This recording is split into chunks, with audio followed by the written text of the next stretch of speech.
Semua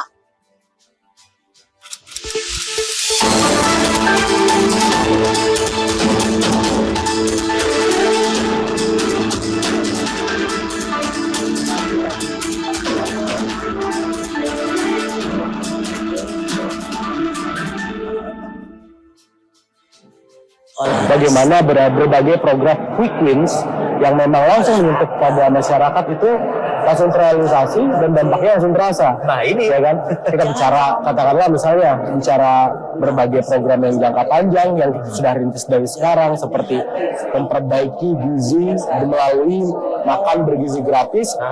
Itu hal yang tentunya memang tidak bisa dipungkiri. Dampaknya memberikan langsung kepada masyarakat dan membuat masyarakat terbantu dengan hadirnya program tersebut, dan kita juga bersyukur berbagai program itu bisa langsung dieksekusi dalam waktu yang cepat, ya kan? Oke, karena quick wins ya kan, bukan hanya sekedar makan bergizi gratis. Kita bisa melihat bagaimana Pak Prabowo dengan pemerintahannya saat ini konsen untuk menggerakkan ekonomi di tingkat terbawah di pedesaan melalui Koperasi Desa Merah Putih. Ya kan? Lalu bagaimana Pak Prabowo walaupun di internalnya diperkuat, beliau tetap mengkonsenkan yang namanya diplomasi global. Oke. Tidak berhenti mengunjungi berbagai negara, hadir di berbagai forum, hingga akhirnya kita saat ini bersyukur sekali menjadi negara yang luar biasa dipandang oleh berbagai sahabat-sahabat kita di berbagai belahan dunia. Melihat setiap kunjungan Prabowo Subianto ke negara-negara sahabat ini pasti selalu mendapatkan hasil ya Bang ya? Iya, bawa ada aja yang dibawa. Nah, kalau kita ngomongin juga masalah Asta Cita nih ya Bang ya, ini kan Asta Citanya dari Pak Presiden Prabowo Subianto ini kan juga membuat kita juga wah ini programnya oke banget gini. Tadi selagi MBG juga ada juga terkait dengan Koperasi Desa Merah Putih, kemudian cek kesehatan gratis. Terus sekarang ini kita harus sama-sama bisa melihat bahwa Pak Prabowo tidak ingin ada lagi kata bahwa yang tidak mampu tidak bisa merasakan pendidikan yang baik. Ini dia. Dengan hadir sekolah rakyat. Hadir sekolah rakyat. Ya, itu untuk masyarakat yang akses pendidikan kurang mampu, tidak ada lagi alasan tidak bersekolah. Artinya pemerintah hadir untuk mengintervensi itu dengan kebijakannya bahwa semua anak Indonesia, semua masyarakat Indonesia berhak mendapatkan pendidikan yang layak. Nah, kalau kita juga pengen tahu nih Bang, Abang ini kan di Komisi 6 ya. Pasti kan ada beberapa mitra ya, mitra di kementerian dan juga lembaga gitu ya. Sejauh ini apa? Ada kendala tidak Bang di Komisi 6 terkait dengan memasalahi kemitraan ini? Tentu kalau kita lihat di Undang-Undang 1 2025 itu adalah undang-undang soal BUMN, ya kan? yang pastinya undang-undang BUMN ini di bawahnya itu melahirkan yang namanya Danantara. Kita sama-sama tahu itu yang ada di mitra di komisi kami di Indra. Dengan adanya Danantara kita pun optimis nih, ya kan? Bahwa dengan aset yang begitu besar, dengan pengelolaan yang luar biasa, kita bisa bersaing secara global dan kedepannya dengan berbagai investasi yang sudah masuk, tentu untuk menyokong bahwa optimis bahwa pemerintahan sekarang ini memang ya proven gitu kan, bahwa oke, layak ya untuk kita berkolaborasi dengan pemerintahan saat ini. Dan tentunya nanti Danantara pun kita sangat apresiasi sekali dengan kebijakan yang di internal Danantara ini dilakukan, seperti pemangkasan berbagai hal-hal yang memang tidak diperlukan gitu kan. Itu kan bisa mengoptimalkan banyak hal yang harusnya melakukan pemborosan sekarang menjadi lebih efektif. Efisien. Karena sudah menyindir terkait dengan masalah Danantara gitu ya, ini kita tanya dengan ahlinya langsung nih yang mengawasi dari Danantara sendiri. Mitra lah, kita mitra gitu ya Bang. Kalau kita ngomongin masalah Danantara nih ya Bang ya, ini kan kalau kita melihat dari visi misinya nih udah kelihatan banget nih akan membawa, maksudnya Danantara ini akan menjadi lebih tingkat perekonomiannya insya Allah akan semakin membaik gitu ya. Nah sejauh ini berapa yang sudah dikelola sama Danantara? Apa saja sudah yang dijalankan begitu? Sekarang kan kita gini, sekarang sudah ada beberapa investasi masuk dari luar, kemarin 100 sekian dan lain segala macam. kan. Itu baru berapa bulan nih dengan Tara ya kan. Nah, terus sacet banget pembenahan di berbagai lini ya kan. Seperti misalnya kita apresiasi sekali ketika COO Danantara Pak Doni Oskaria itu meminta bahwa direksi-direksi yang ada di Danantara di BUMN ini tidak boleh jam kerja main golf gitu kan, tidak boleh istri terlibat dalam urusan-urusan kantor gitu kan. Artinya kan profesionalitasnya dikedepankan. Dan kita punya harapan besar gitu kan.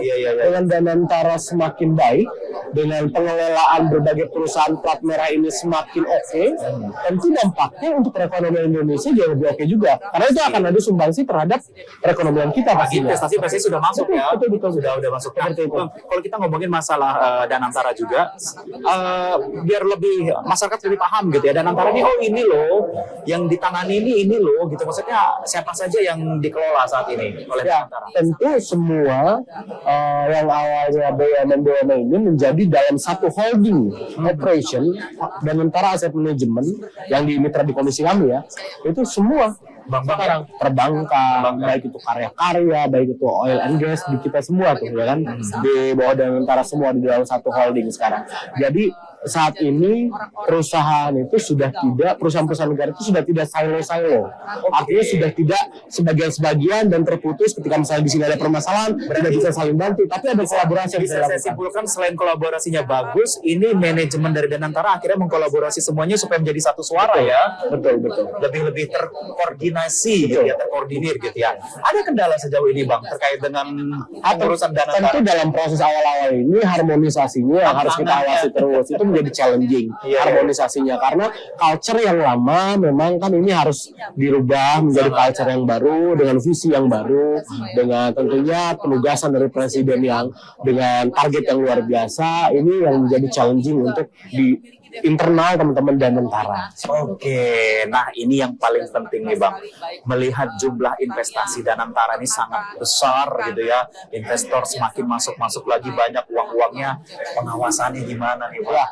Tentu pengawasannya itu Danantara itu diawasi oleh berbagai pihak. Yang kemarin ada isu bahwa Danantara, BUMN ini tidak diawasi kan ya. Padahal tidak, itu diawasi. Tentu kami di sini di Komisi 6 menjadi paling berat nih ngawasi itu. Kita akan mengawasi secara luar biasa di sana. Karena kenapa? Berkaitan dengan target presiden, berkaitan dengan apa yang ingin dicapai oleh presiden untuk kebermanfaatan masyarakat di Indonesia. Wah, ini Bang, kalau kita ngomong masalah kondisi global saat ini kan kondisi global saat ini sedang tidak baik-baik saja gitu ya. Ada perang di Timur Tengah, kemudian juga ada perang dagang gitu ya.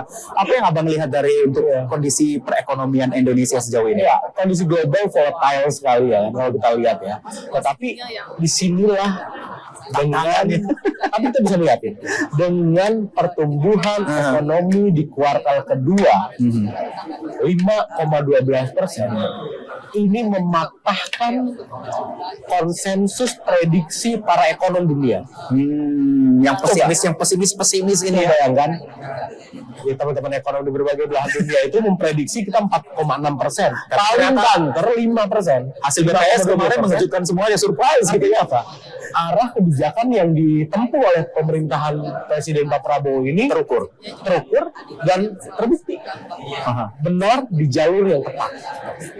Apa komentar lihat abang-abang di luaran sana mungkin yang ini gimana ini kompernya gimana gitu?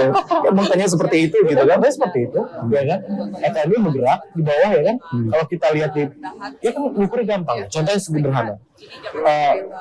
Mungkin kebijakan-kebijakan sebelumnya petani di dapil saya nih di Jember Lumajang, petani sebelumnya untuk mendapatkan pupuk saja sulit. Iya. Sekarang kata sulit itu udah dicoret. Nggak ada lagi kata sulit untuk mendapatkan pupuk. Oke. Artinya apa? Produksi mereka akan semakin terukur, akan semakin bagus. Tentu akan menggerakkan juga perekonomian. Dan ukurnya gampang dan sudah terlihat sampai saat ini kan? Iya. Oke, Bang. Kalau kita juga ngomongin masalah kementerian gitu ya, ini kan pasti sangat apa ya? Apalagi kita ngomongin masalah efisiensi anggaran saat ini, Bang. Apa yang Abang lihat tentang efisiensi anggaran? Saya kira apresiasi tentunya. Kenapa? Memprioritaskan kepada yang prioritas. Artinya apa? Bukan berarti efisiensi anggaran ini membatasi ruang gerak.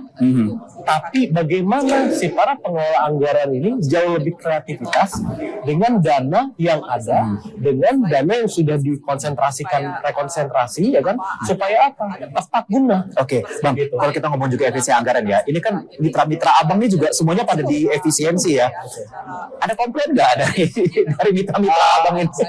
Membiasakan dengan kebiasaan yang baru aja lah. Itu Berarti kan yang budgetnya tadinya sekian akhirnya jadi berkurang gitu. Minta tambah gitu, ada nggak Bang? Betul, coba yang jauh-jauh. Kemarin di awal-awal pemerintahan Presiden Prabowo, ketika kita sisir yang namanya alat tulis kantor itu 40 triliun lebih. Wow, ATK hanya untuk ATK di semua KL, dipangkas, ya kan? Artinya sekarang udah paperless lah, gitu. Iya. Sudah digital lah gitu ya, gitu ya. Dengan kondisi sekarang, gitu ya. Menyesuaikan begitu lah ya Bang ya. Itu hal sederhana. Hal sederhana ya. Nah terakhir Bang, saya mau tanya terkait dengan sidang hari ini. Ini kan akan menentukan arah anggaran RAPBN 2026 gitu ya. Apakah akan ada efisiensi? Kita lihat nanti Presiden akan menyampaikan secara yang jelas. Momen kali ini adalah akuntability stage, panggung akuntabilitas dan arah visi Presiden penegasannya seperti apa. Oke. Kita sudah lihat nih 300 hari awal nih. Ke depan akan seperti apa? Larinya sudah luar biasa nih. Bagaimana nanti ke depan speednya dipertahankan, dipercepat atau seperti apa? Kita lihat nanti. Oke, kita juga deg-degan ya nanti menunggu sidang dari paripurna ini. Terus Pak Prabowo akan menyampaikan pidato kenegaraan apa? Kita kasih simak sama-sama ya. Tapi saya ucapkan terima kasih dulu buat Bang Kolonel Christian, anggota Komisi 6 DPR RI sudah bergabung bersama saya pada pagi hari ini. Ini momen yang sangat luar biasa dan pasti kita akan sama-sama Bang ya. Nanti Abang silakan masuk. Kita sambil mantau dari sini apa nanti agendanya dan apa perbincangannya ya. Dan pemirsa kami akan kembali usai jeda, tetaplah bersama kami.